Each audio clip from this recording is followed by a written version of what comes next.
We started looking for churches when we moved into our house in Woodland, and we tried a bunch of churches, Catholic, Lutheran, and then our next door neighbors said, you should try our church.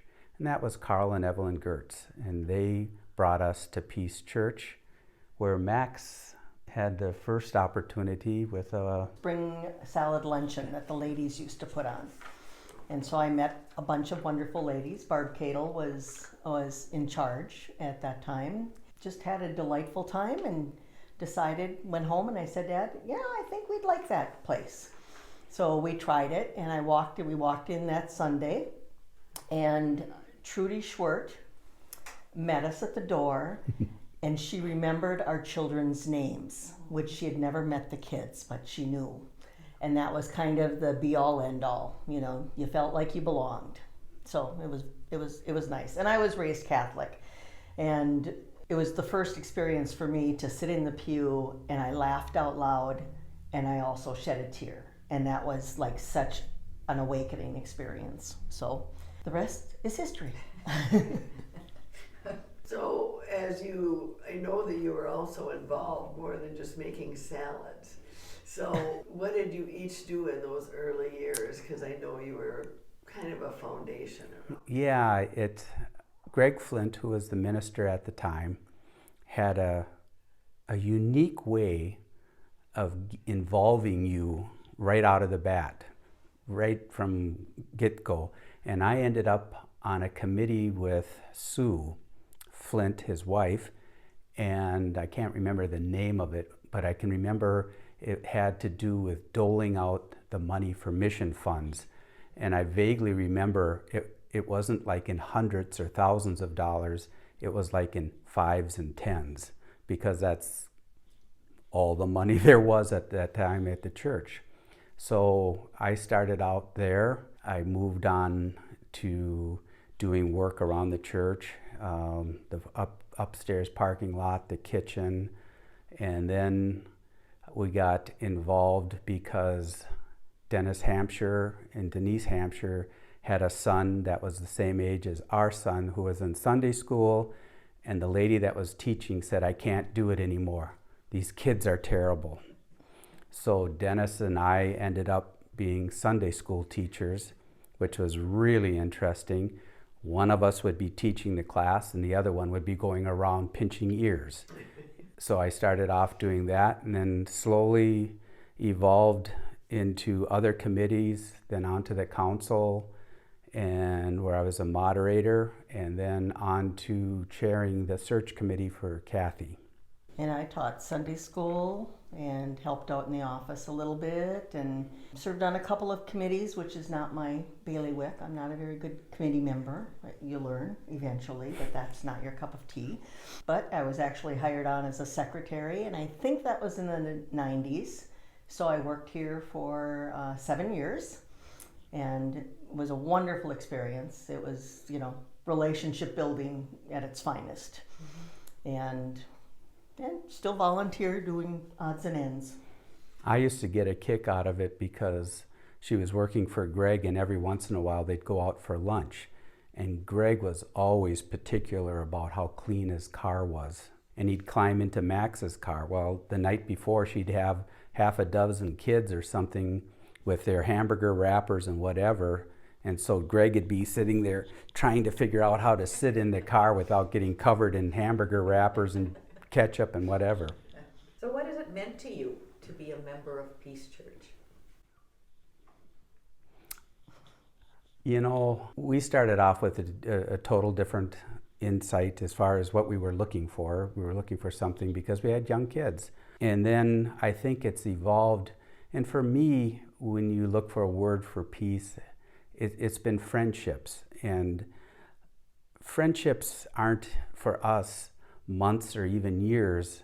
They've been decades. And that's all of our friends, as I'm looking at you folks, have been multiple decades. Yeah, ditto. Yeah, it's the relationships and the friendships. And how did your kids involve themselves in church? Did they involve themselves? Or They folded a lot of bulletins when I was the secretary. They both went through confirmation classes here. You know, I would say that their religious experiences, they're more spiritual than the organized religion kind of thing. But they're both very spiritual human beings, which is kind of what you want when they grow up. So It's as good as it gets with them. And you attribute that to their involvement at Peace? mm-hmm. I remember, Max, you kind of were the front person at church, and everyone would count on you to call Max for this, call Max for that, and you did a lot of organizing for the church and kept it really running beautifully. Well, it's not without the volunteers. That's what happens is you get people involved. How are the volunteer situation at Peace Church? They're people that, you know, that take on small bits, whether it's working with Chum, and that's kind of their exclusive kind of thing. They're making the meals, cutting the rhubarb, doing whatever, you know, those needs are, going to the jail, doing, you know, just all of the outside activities outside of this building. You know, people are very active and community minded. Ed was telling us a story about painting. The kitchen. The kitchen. Yeah, we evidently set off. No, we were painting the kitchen downstairs, and someone came in upstairs. I'm assuming it was the janitor at the time, and didn't realize we were downstairs, and they set the alarm. And of course, we moved out of the kitchen and into an area that set the alarm off. So I quick ran to the phone, and of course did not have the security code at that point because I wasn't working here. They called and said, well, we have to send someone out. And I said, okay. And then I was in the janitor's closet washing the brushes, and I opened the door, and there was a huge German Shepherd with its hair standing straight up and looking at me, and there was a police officer tucked behind the window with his gun drawn. And then when he looked at the frumpy person with all the paint on him, they said, oh, they're probably not a burglar. And then he said, would it be okay if we went through the building anyway, because it was a good test for the dog. So yeah, that was my big canine experience. Frightening as it was, yeah. Shows how much you did for Peace Church. So you mentioned, Ed, that you were involved with the search committee for Kathy. Mm-hmm. Talk to us a little bit about that. It was, for me, a great experience. Actually, I don't know how you'd look at it, who's young or who's old, but at the time, I thought it was insane that they would let somebody that was, 32 or something like that be a moderator. And then a few years later, we met together as a group of people, and the first thing we decided was who would be a chair, and there was a couple people that interested, and somehow I ended up doing it, and it was a fantastic experience. And I can still remember to this day, I always kid it was a hot August night, and I need to have Neil Diamond's playing in the background like that, get the old ladies rolling and what have you. But we had I think a wonderful experience. People worked together and did their work. At that time there weren't the computers that we have now, so we had Pony Express. So when you got packages of information, you had to drive it from the one person to the next person, to give the profiles of the people that were looking at being candidates. And I can remember the conference minister, Jeff Nichols, came up and he said, typically you have somewhere between 12 and 15 candidates to look into, and sometimes you have up to 18, 20. We had 68. Oh, my goodness. And, the first couple passes were relatively, I shouldn't say easy because it's people's lives, but it was pretty easy for us to make a clear-cut decision on how to do it. And then after that, it got harder and harder and harder. And it was funny. Kathy's name was never always at the top and was never at the bottom and stuff, but it just kept coming up and coming up. And as we kept on going down through the lists and stuff like that, because you don't you don't know these people. All you have is a piece of paper that you're reading and looking at.